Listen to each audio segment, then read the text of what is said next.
What's going on, everybody? I'm Mike with Actuonix, and today we're going to be talking about these Stewart Platforms.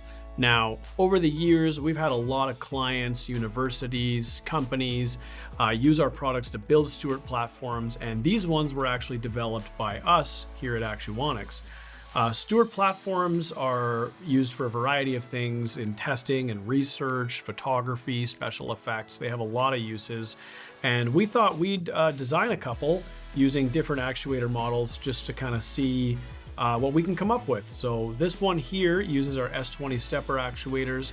This little one here is a PQ12 model. And over here, we've got a Stewart platform using our P8 ST.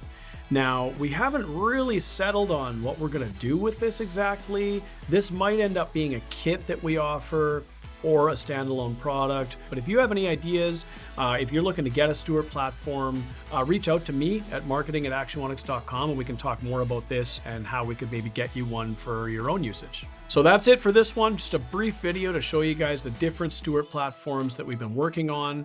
Feel free to check out our product line at actuonix.com or reach out if you have any questions. We'll see you in the next one.